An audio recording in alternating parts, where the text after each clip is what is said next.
بسم الله الرحمن الرحيم والصلاة والسلام على رسول الله وعلى آله وصحبه ومن والاه رب اشرح لي صدري ويسر لي أمري واحلل عقدة من لساني يفقهوا قولي.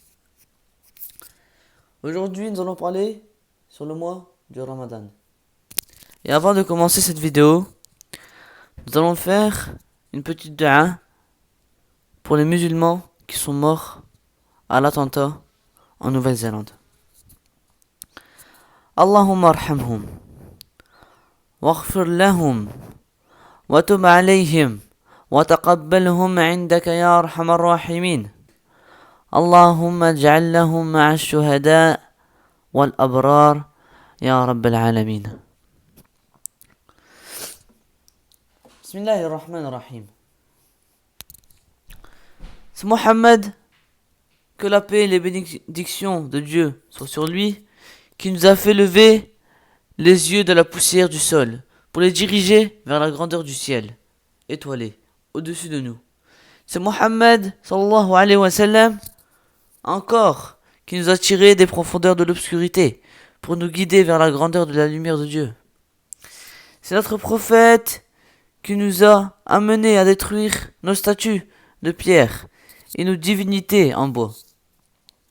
C'est lui qui nous a extirpés de la souillure de l'idolâtrie pour connaître la sérénité de l'adoration exclusive de Dieu. Au cours de la nuit du destin d'un mois de Ramadan, le Coran fut descendu sur Mohammed sallallahu alayhi wa sallam. Et il a reçu les premiers versets dans la grotte de Hira. Par la suite, le prophète sallallahu alayhi wa sallam nous a enseigné à célébrer le mois de Ramadan par des jours de jeûne et des nuits de prière, à honorer chaque journée de Ramadan en démontrant de la patience et de l'endurance, et chaque nuit du même mois en démontrant de la gratitude à travers nos prières. Une transformation inattendue. C'est presque un miracle que le prophète sallallahu alayhi wa sallam ait réussi à réformer et à raffiner ces tribus indisciplinées d'Arabie. Les membres de ces tribus se transformèrent en croyants pieux, disciplinés et habités dans la crainte de Dieu, se tenant debout en prière 5 fois par jour dans la mosquée pour implorer le secours ou le pardon de Dieu. Imaginez ces mêmes personnes qui peuvent de temps en temps auparavant se délecter dans les plaisirs du vin et des femmes. Passez maintenant tout le mois du Ramadan en jeûne et en prière. Dans le cœur de ses fidèles, le prophète sallallahu alayhi wa sallam insuffla l'amour et la crainte de Dieu.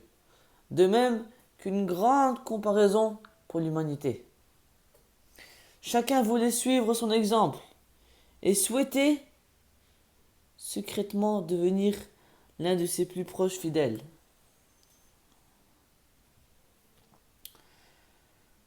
À leurs yeux, ils étaient le plus sincères, le plus chaleureux des leaders, sans compter que sa vie leur était ouverte comme un livre, car il mettait en pratique tout ce qu'il prêchait.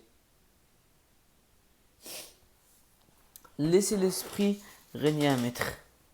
Le prophète Mohammed sallallahu alayhi wa sallam s'est appliqué à faire comprendre à son peuple que ce monde-ci n'est pas aussi important que celui de l'au-delà, et que le corps n'est pas aussi important que l'âme.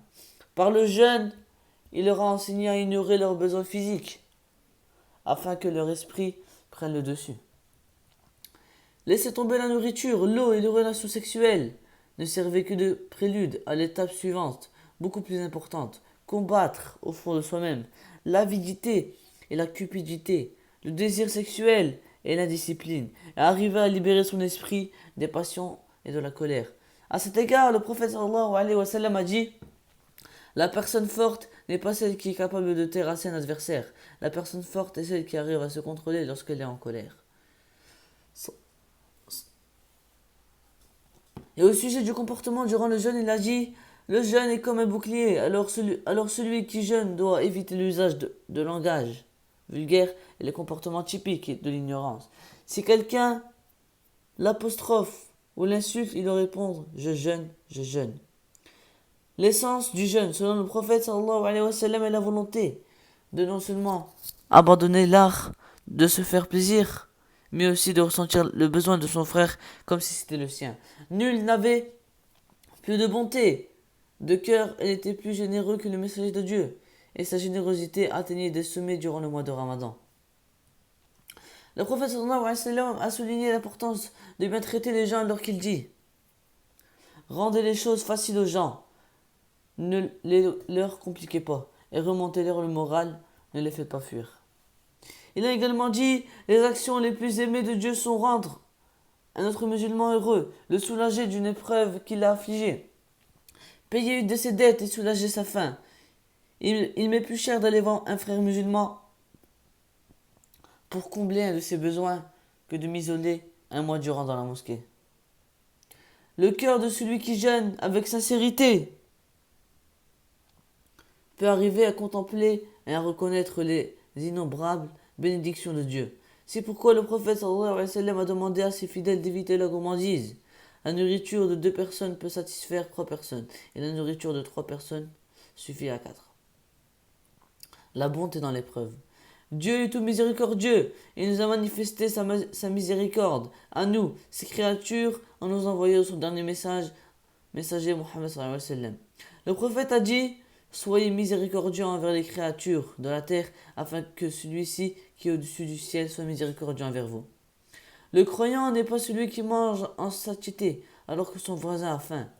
Il n'est donc pas étonnant que les compagnons du prophète sallallahu alayhi wa sallam l'aimaient tendrement, car il était le plus gentil des hommes, compatissant non seulement envers les êtres humains, mais envers toutes les créatures de la terre.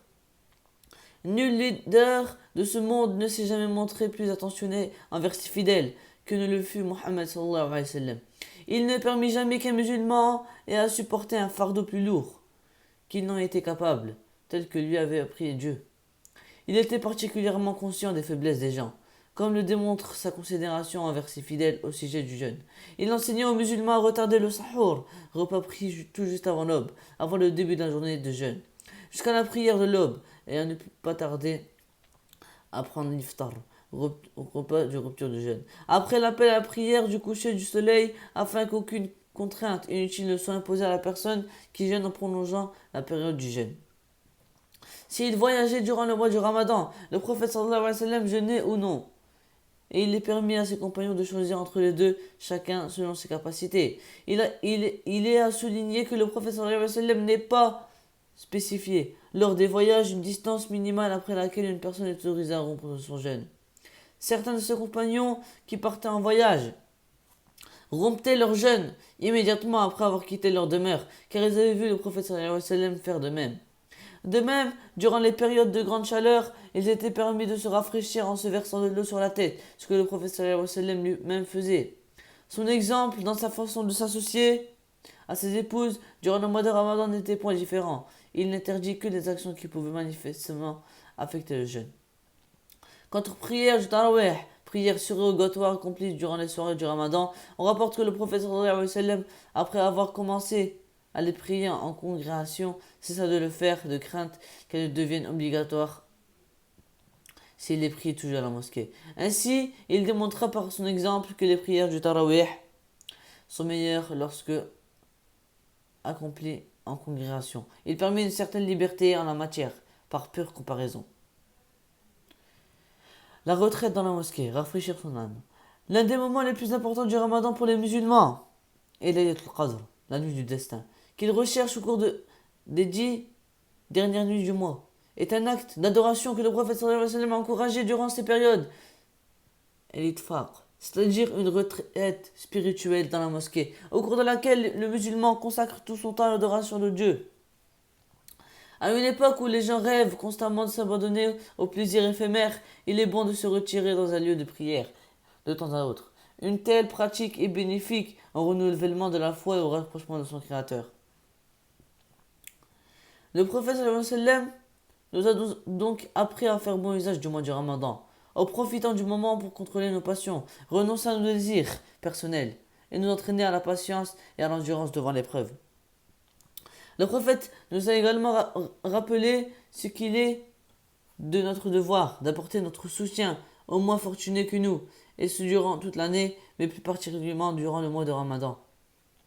Par-dessus tout, le mois de Ramadan est le moment propice pour méditer sur la grâce de la générosité de Dieu, pour retourner vers lui repentant et implorer sincèrement son pardon. أقول قولي هذا والسلام عليكم ورحمة الله وبركاته.